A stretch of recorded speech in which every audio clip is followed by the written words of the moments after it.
Well, hey there, everyone. Happy Friday, December 5th, 2025. Welcome to Chart This with Dave Keller. I am your host, Dave Keller, coming to you from a kind of beautifully overcast and classic December day here in Redmond, Washington. Hope you guys are all doing well. I'm doing the show a little bit later tonight. I was actually in the StockCharts office in downtown Redmond today, shooting an ad, which will be on some streaming platforms hopefully soon. Should be fun. So if you see me popping up talking about StockCharts, that's where today came from. I don't know if you can tell, I still have all the makeup on from being under heavy lighting. I probably could adjust the lighting and everything, but I've got too much other things to think about, specifically questions that have come in from all of you. I appreciate you guys so much sharing questions through the course of the week. The daily market recap show is fun to do, but I love hearing from you guys. What feedback on the show, feedback on what we're sharing, charts that you're looking at, but especially your questions. It really helps me to think about which areas of the market and which types of tools and techniques I want to focus on in future content. And it gives me some great things to talk about on a day like today. Here's what we're going to do on this Friday episode. I'll do a quick recap of what happened, kind of a choppy, relatively quiet day for the major equity averages, as you'll see here in a moment. And then we're going to go into 6 or 7 of the great questions you guys have shared in the last week or two. I had some really good questions built up over the Thanksgiving week. We'll grab a couple of those as well. Please keep your great questions coming. Before we get to the questions and the market recap, just want to let you know a couple videos we put out here just in the last day or two.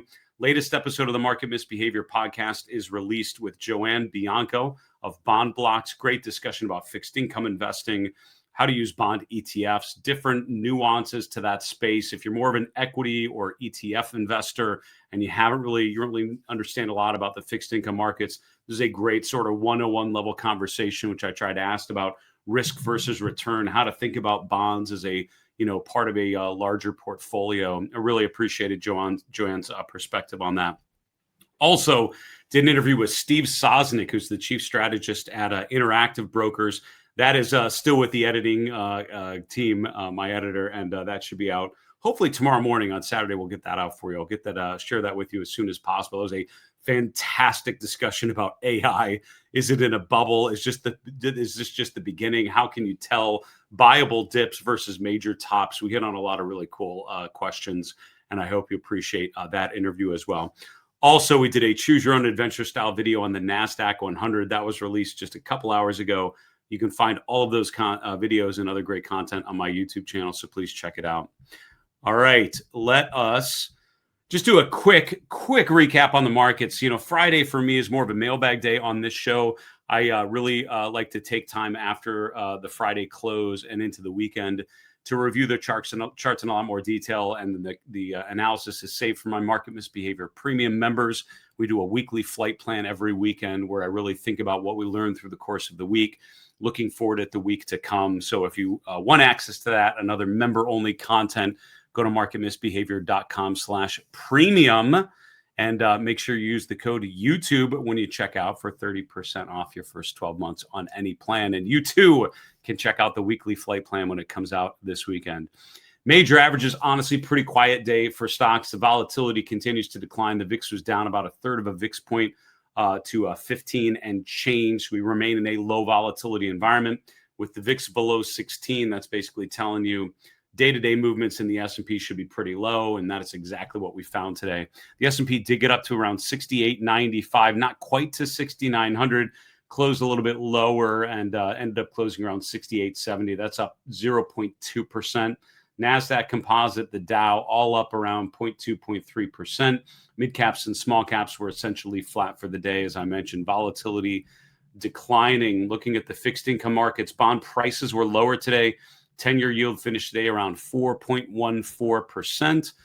Dollar index, not much of a change. Commodity space, gold slightly lower. Silver, check it out, up 2.3%. Kind of a weird day for the GLD. It spiked up, was up about the same as silver, but then ended up going lower, actually dropping around 11 a.m. Eastern, then drifting lower into the close. So silver outperforming gold today. Energy commodities doing pretty well. Cryptocurrencies kind of resuming this downtrend. We talked about Bitcoin having this nice bounce up just above 90,000, got up to around 94,000 yesterday. Today, though, drifting lower, back to a risk-off move, back below 90,000. which I would argue is an important kind of big round number to pay attention to. Bitcoin can't hold 90,000. I think this is still in a primary downtrend, and we're just in a volatile, choppy period. We can see all 10 coins in the red. While equities held their ground today, the fact that cryptocurrencies continuing to be in a distribution phase, not a great sign for risk appetite. This suggests speculative pressure is more negative than positive. And that's where we're at going into the weekend. Sector-wise, communication services and technology and consumer discretion are your three FANG sectors back at the top of the list. And the XLC, comm services, was the best performer, up 1.2%. On the downside, utilities, healthcare, energy, your three bottom performers, with utilities down just below 1% for the week. Breadth wasn't great today. You can see the New York Composite Index, 52% of stocks were down for 45% up. It's pretty consistent. Major equities here. Netflix down 2.9%. This is after announcing the deal to buy Warner Brothers Discovery. I mean, we'll see if that deal is actually approved. There's obviously a lot of chatter about that. Firms like Paramount kind of waving the not fair flag on that one. So we'll see if it actually, it's pretty significant. Netflix and Warner Brothers Discovery, those are two major streaming operations, which would combine to be by far the biggest streaming thing out there. I don't know if that'll get all the way through, but for what it's worth, Netflix down, Warner Brothers Discovery, WBD up on the news. Broadcom up 2.4%. Meta and Alphabet both up over 1%. Pretty decent. The S&P, kind of a quiet week, to be honest with you. Thursday and Friday drifting higher, but it wasn't a big, significant upswing. The RSI is still below 60. It's not the all clear sign I think a lot of people might have been looking for this week. Certainly seems like the market is holding its breath, treading water until the Fed meeting next week. That's the quick recap on what I observed today. Again, we're going to dig into those charts in a lot more detail and go through a lot more stuff to prepare for our weekly flight plan. Oh my Lord, weekly flight plan. That's how you say those words. For our premium members, again, you can find more info at marketmisbehavior.com/premium. But let's get to the first of a number of awesome questions we've received here in the last week or two. Dave, since RSI 40 and 60 are significant for you, is it possible to draw horizontal lines at those points? And I assume you're talking about on StockCharts, and the short answer is yes, it is possible. There's a question we got, a follow-up question to an episode last week where we talked about RSI levels, talked about, so I often talk about the range of the RSI and it bumps higher or lower. I'm not a huge fan of putting horizontal lines there, which is why I don't. But again, something like that, it's more of a preference thing. I think that's one of the great things about charting in general is you can make these, you can make the charts and you can make the indicators as unique to how you like to do it as possible. So for me, I kind of visually like to see the ranges moving. I don't like a bunch of lines on there. But I've worked with people and even a number of my clients, the premium members, when they ask questions in our member community, they have those horizontal lines, and that's fine. If that helps you understand and appreciate the phases and think about it, you should do it. If not, get them out of the way. So the question was, how do you do it? So in StockCharts, below the chart, you've got all these settings. If you go to the indicator RSI, I'll zoom in a bit here. The parameters 14. You go to the right. It says overlay, and you want to add an overlay called horizontal line. Now, if you would just add like 60, that's going to add a horizontal line at 60, but it's just going to use the default coloring for that. So you can actually be a little smarter than that. You can do 60 : is this how it works? Yeah, this sounds right. Well, if it doesn't work, then I'll figure out what the right answer. But pretty sure it's 6. So let's say like you want to say 60. Green, because anything above there suggests we're in a bullish phase. 40 red. Pretty sure that's how you do it. There we go. So what I basically said is horizontal line. You can have a bunch of these, just separate them by a comma. If you do the number, a colon, and then just the name of the color, and the names are the same names you would see here, you literally just spell them out as they're listed here. Those are your choices. It's limited, but enough. If you have more than this number of lines, you're using too many lines on your charts, I would tell you. So that's plenty. So pick a level and a color. And then if you do that, then every time you bring up the chart, it's going to have those on there. Again, for me, this seems too busy to me, and all of a sudden it feels like there's just too many lines going on, but that's just a preference thing. Again, the cool thing about charts is you can customize them and make them specific. And my answer would be, the right answer is whatever's going to help you better appreciate the trends and the momentum and changes in those things. That's what you should put on your charts. My charts are going to look differently. That's okay. Those are, I'm using the stuff that's helpful for me. You should customize them. Next question. Google's target is $350 plus by several experts. What are your thoughts? Number one, who are these alleged experts? I don't know who we're talking about. That's a cynical answer to your question. I don't know specifically to who or what you're referring to. That's fine. So you're saying basically an alphabet price target. Let me bring up Goog. So you're basically saying some people you're following are putting a target at 350 plus. What are your thoughts? So a couple thoughts. No, number one, is it possible or even probable that Alphabet reaches $350 a share, which, to be clear, is not that far. I mean, we finished the week around 325, so that's another 20. That's an 8% gain off of the current levels. Is that right?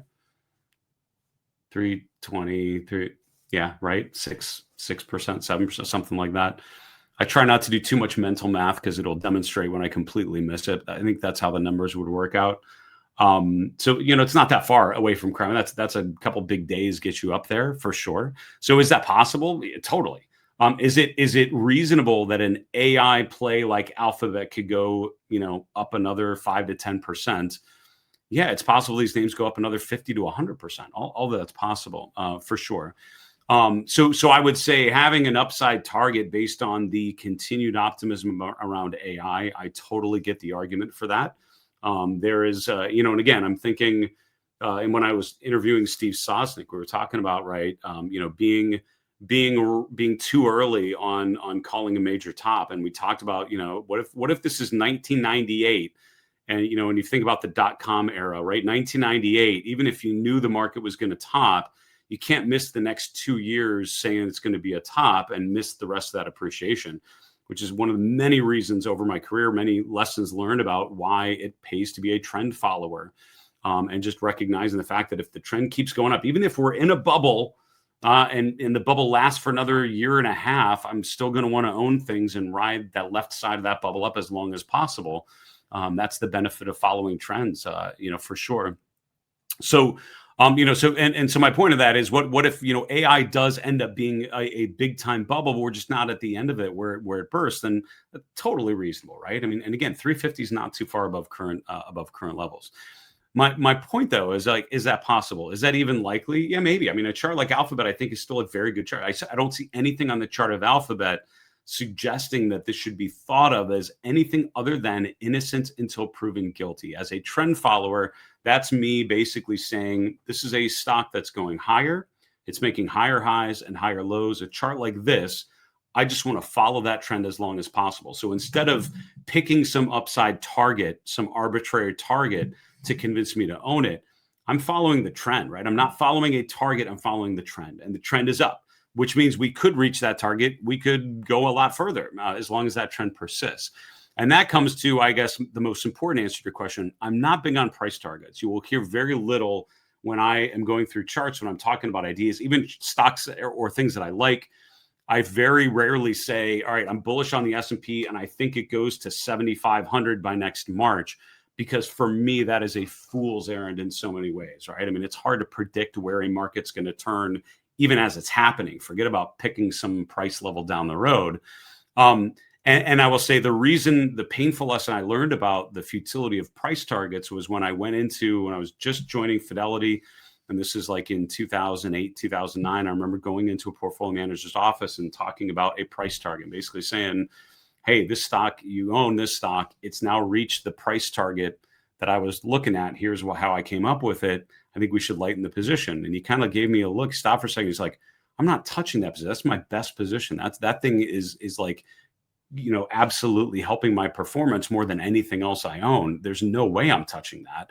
And I realized that as a growth manager, if you're following earnings growth, good companies should keep earning and the stock should keep growing. And at some point it'll hit a top and it'll go down, but it's much better to just wait for that top and wait for it to go down than be selling way too early, right? The pain of missing that next move is much worse than the pain of losing a little bit once it's actually topped out, right? You're gonna miss on one of those. I'd much rather miss the beginning of a downturn and just be waiting for a valid breakdown that convinces me that the uptrend is over, as opposed to selling too early, right? Selling when it's up 20% and then leaving the next 200% on the table. That is brutal. And as a portfolio manager, it's tough to justify selling early to clients who see the stock still going up and they say, how did you miss? Like, what happened? Or how did you sell so early?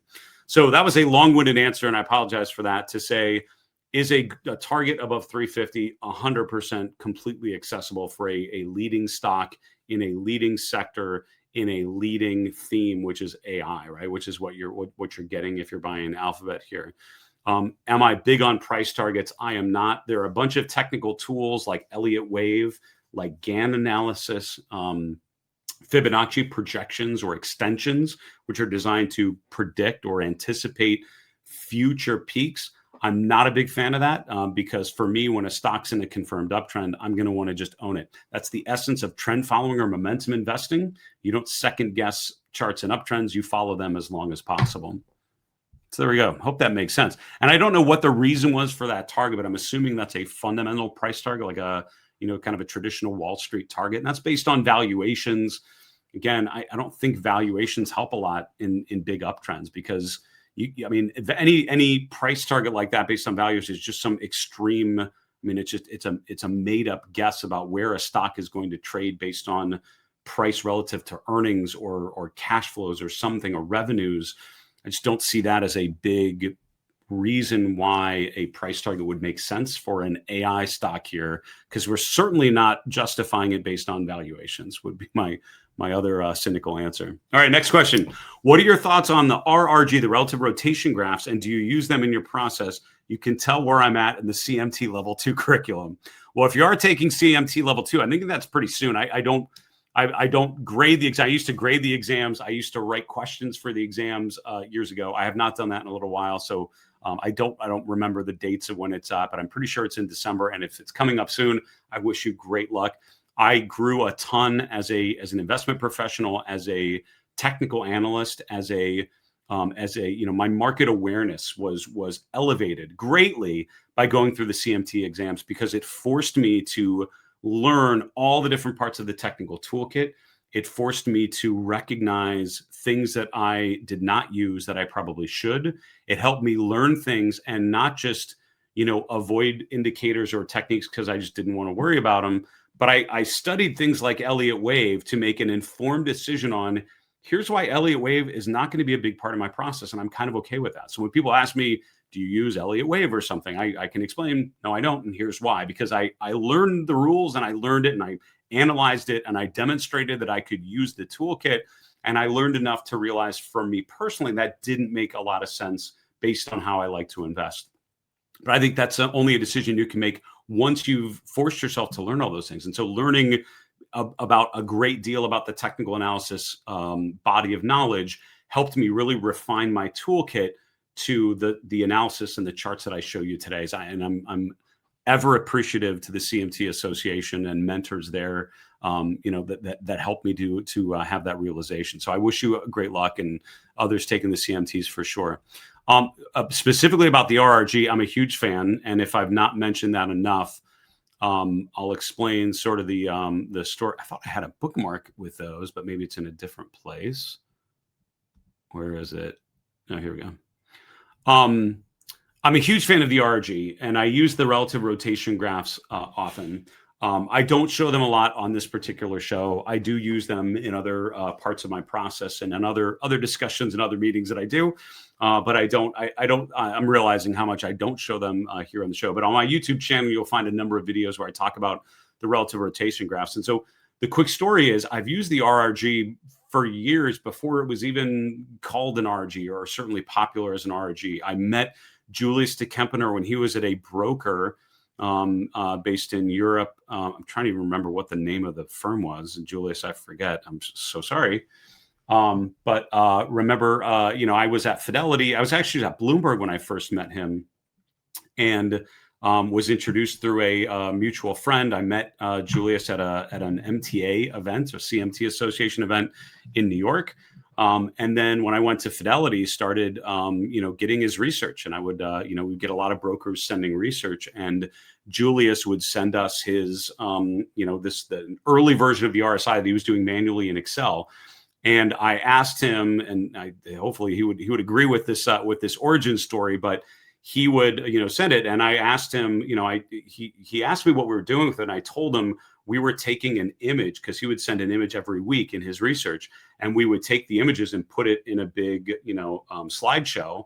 And then we would be able to look at the change in the RRG over time. And so platforms like StockCharts and Optima that have this really cool feature where you can put it into motion, that started from me and my team asking him to get the screenshot every week so that we could put it in motion to show, to really just show how the things were moving. And again, the capabilities you have now are just so much better than when we had back in the day. That was 20 some years ago. But I've known Julius for now, a couple decades. He's an awesome human, just a genuinely nice human being.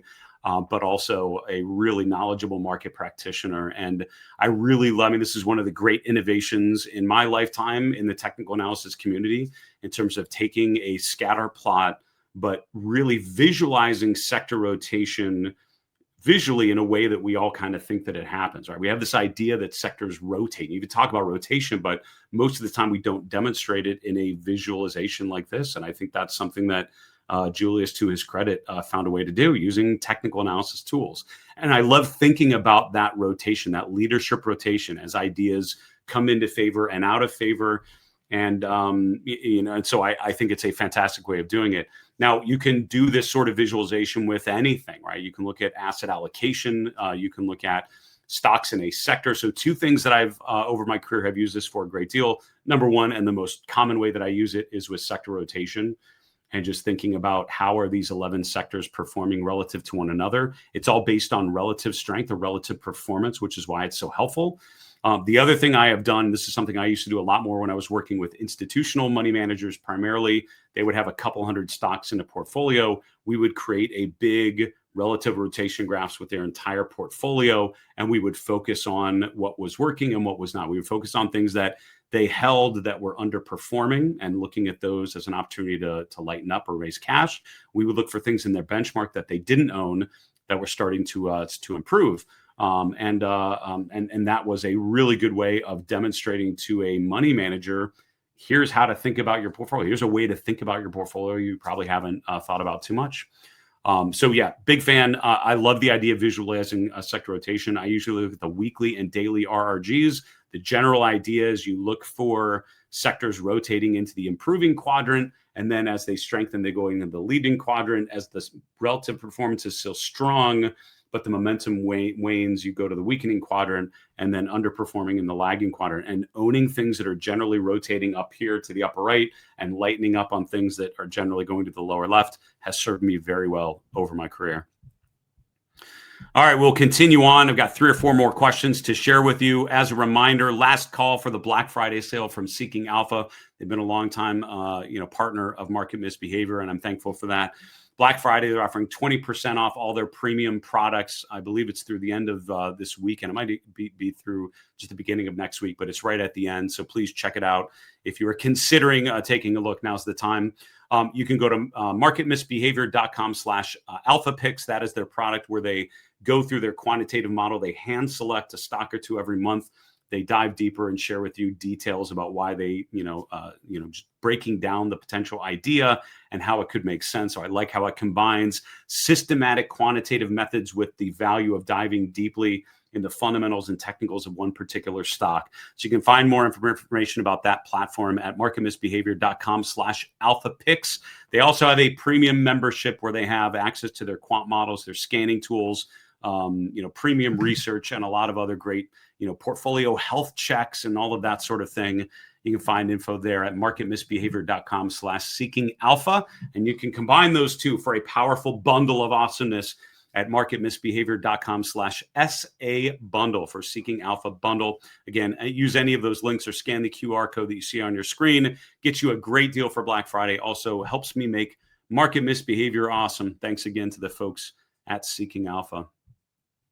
Next question. Hey, Dave, can you look at Nugget? That's the the leveraged long gold miners ETF, NUGT. Isn't that a great ticker? I mean, if I've not done the market misbehavior awards for awesome ETF tickers, but I'm pretty sure Eric, Eric Balkunas or Balchunas, I think it's Balkunas, who's the ETF analyst at Bloomberg. I'm pretty sure he does a top name, or maybe ETF.com, one of those ETF websites or analyst does an annual award for like the coolest new name, the innovative new name. Nugget's got to be up there. I mean, that's one of the better ones.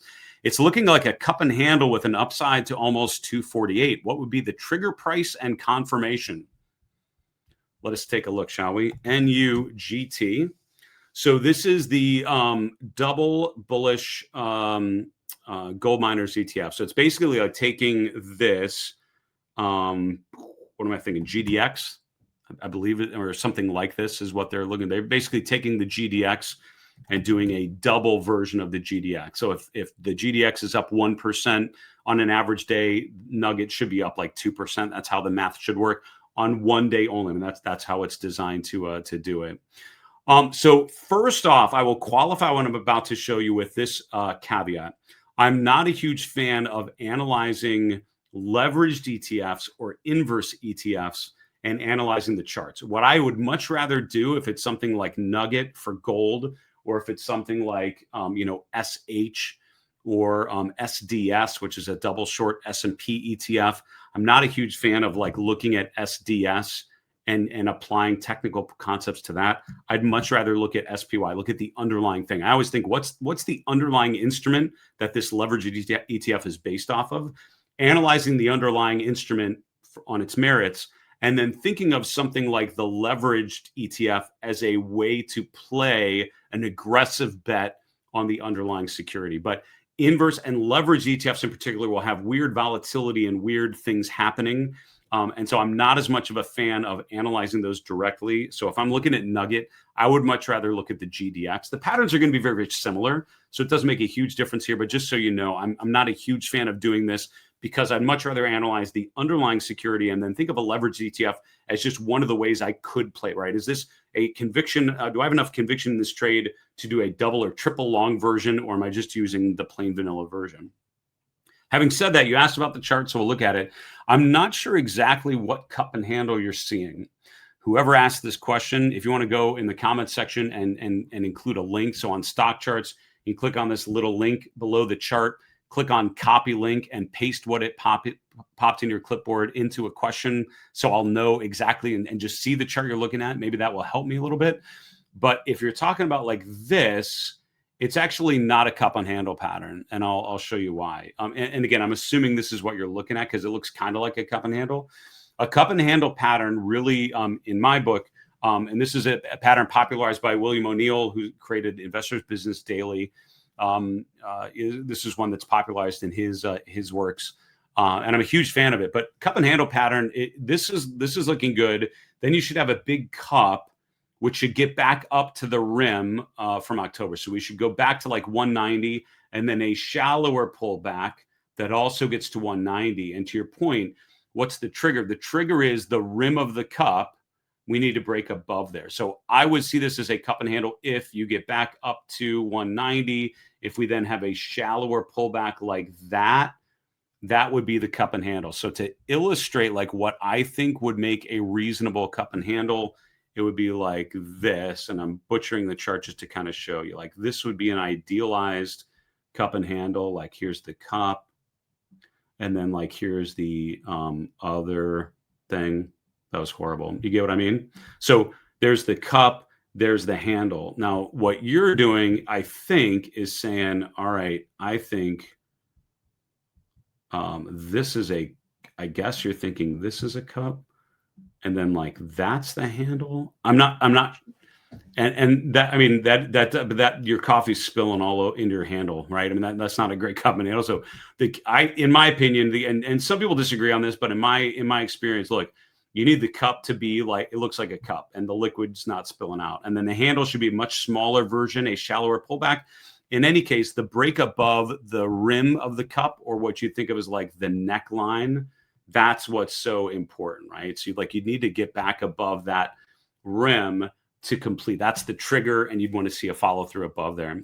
So I don't see Nugget as a great example of a cup and handle. If you're thinking this, I don't think that's a great example. It's because it's not as even of a rim. But if there's a different time frame or something that you're looking at that you think is a really good example of a cup and handle, please drop a comment in our YouTube channel. Include the link as I showed you from StockCharts or whatever charting platform you're using. There's a link I can see to actually see the thing that you're looking at. Maybe I can have a better answer, but that's my take. Okay, this next question was a very long question, and I appreciate you taking the time to share it. I summarized it as such. Dave, how important is breadth actually? I talk about breadth a lot, so I get what you're coming from. If the Magnificent Seven accounted for 65% of total S&P 500 earnings growth, why would mediocre companies even keep up with strong performers? I had to cut down your question big time just to fit it on my screen, but you kind of elaborated. Let's do a thought experiment. If over a 2.5-year period, the Mag 7 accounted for 65% of the total S&P earnings growth, and that technology and communication services together would equate about 80% of the growth, don't you think in the charts we would see this breadth you were talking about? And doesn't that make sense? Why would mediocre companies outperform or even keep up with strong performers? Is this necessarily a bad sign? I guess only if you insist on putting your money in dog sectors. Whew. First, tell me what you really think about the AI trade and the importance of the Magnificent Seven. So listen, what I think, to paraphrase, what you're saying is, why am I so focused on breadth? Because if the S&P is driven by a small number of sectors and a small number of stocks, breadth isn't going to matter a ton, right? Or it shouldn't matter, right? And the only reason breadth would matter is if I want to be in other sectors that are probably underperforming. Why would I want to do that? So 100%, right? When you have a situation like we've experienced in 2025, where the market is dominated, it's very top heavy, it's dominated by a relatively small number of stocks. In this case, right, it's driven by, the top 10 stocks in the S&P are about a third of the weight of the S&P. The next 40 stocks are the next 35%, which means the bottom third of the S&P are 450 stocks, right? So the top 10, the next 40, and the next 450, each of those buckets have about the same weight. So if you think about it, the top 10 stocks have a ridiculous amount of weight in the S&P. That is undeniably true. So if I'm looking at breadth, I'm looking at all these other stocks that really don't mean a lot in terms of the S&P. So I would say, like, you're not wrong. And I've actually mentioned that a number. I don't think I've made a secret of that the indexes are very concentrated. And this is why we talk so much about the Magnificent Seven charts. And this is why every episode on my market recap show, we're looking at the Magnificent Seven and friends, because the point is these are the stocks that are driving the indexes, right? For better or worse. So you better have a good sense of what they're telling you. Having said that, right, breadth conditions, I would argue, still matter a great deal, because the chart of the S&P is not a great measure of the markets. The S&P 500 and the NASDAQ 100 are a great gauge on the strength of mega cap growth stocks, particularly these names and others like them. Breadth data is an important secondary indicator to look at, because it helps you appreciate the fact that the S&P and the NASDAQ are driven by Apple and Amazon and Meta. And so by looking at breadth, I can see, what about all the other 450, 480 stocks? Are they doing the same thing as the benchmark? There could be a number of scenarios that could play out into the beginning of next year. The Magnificent Seven stocks, investors could rotate out of those and rotate into other sectors like industrials, healthcare, financials, defensive sectors like utilities or real estate. Breadth data could improve in those scenarios, but the indexes could go down. Breadth data is telling you about the market. It's telling you more about the broad market, right? And just all those other stocks and what they're doing. We could have a situation where the S&P and the NASDAQ go down, but a lot of stocks in the financials, industrials, healthcare sectors do remarkably well, have incredible runs. And we've seen that in recent market history, where the indexes have gone down, but certain sectors are doing remarkably well. Breadth data would help you recognize that's something that's happening. So, can the market go up on weaker breadth? 100%. And that's something I don't think we've made a secret of as well. But in my experience, over multiple cycles, stronger breadth readings tend to be good, because that tells you it's not just a narrow AI trade that is keeping this market elevated. And I would say in some cases, that's something we have to admit about much of 2025. It's the AI trade that's done well. It's not the markets as a whole. So appreciating that and recognizing that is super important. And I think as an equity investor, I think too many investors probably have a very narrow portfolio, because if you just own the S&P and the Nasdaq, you basically own the Magnificent Seven trade, the AI trade.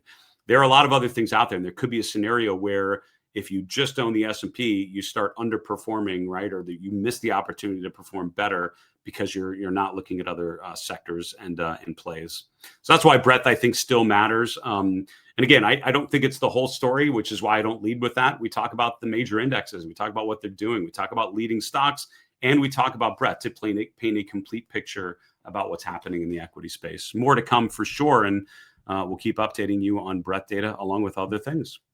Hey, Dave, there is some chatter about equities outside the U.S. becoming more attractive, possibly disrupting U.S. exceptionalism. How would this affect your S&P 500 trend following approach? That's a really interesting question. So, fun fact, I would argue, if there's chatter about equities outside the U.S. becoming more attractive now, you missed most of the goodness. I mean, you missed a fantastic run, because fun fact, non-U.S. markets have outperformed the U.S. markets big time. Here is a chart, and I have this queued up because we shared this with our premium members for our monthly chart review, which we put out earlier this week. Here's the year-to-date returns of the S&P 500 in black, up 18% through Friday's close today. Here's EFA, which is global developed markets, developed Europe, developed Asia, up 29% year-to-date. Here's emerging markets, China, India, Brazil, up 32%. So if you own either of these non-US ETFs instead of the S&P 500, you've outperformed by a huge amount year to date. That's up until now, right? So if you're talking about equities outside the US becoming more attractive, they've been more attractive for the entirety of 2025. Now, why is that? Well, a number of reasons. I would say in no small part, the fact that the US dollar has been so remarkably weak versus other currencies. So the dollar index has been trending downwards. It started to turn higher here in recent months, but still down a ton year to date.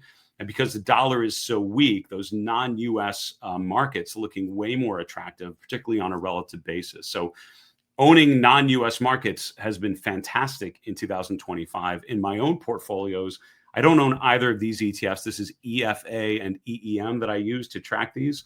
But I do, in terms of full disclosure, I own VEA, which is a kind of similar to EFA.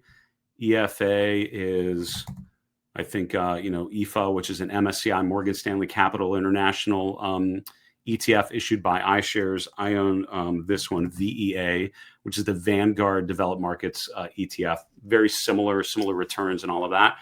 And I mean, big part of the reason why I own VEA in a portfolio for most of 2025 is because it's done better than the S&P. And my general goal is to be in things that are doing better than the S&P. This definitely fits the bill.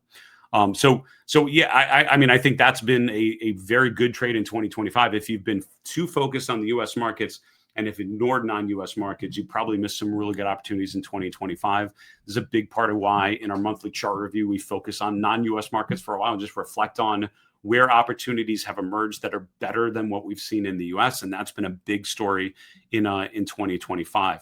How would any of that affect my S&P trend following approach? It doesn't, because for me, my main goal, and this is from working with portfolio managers who were often benchmarked to the S&P 500. If you live in the U.S., this is kind of your default bet, probably, right? If you don't manage your portfolio actively, generally accepted bet is buy the S&P 500 and go do something else with your life, which a lot of people do, or something, a broad U.S. bet. I think the S&P 500 index is a good way to measure the performance of U.S. markets. And I would think about non-U.S. markets as an opportunity to diversify away from the U.S.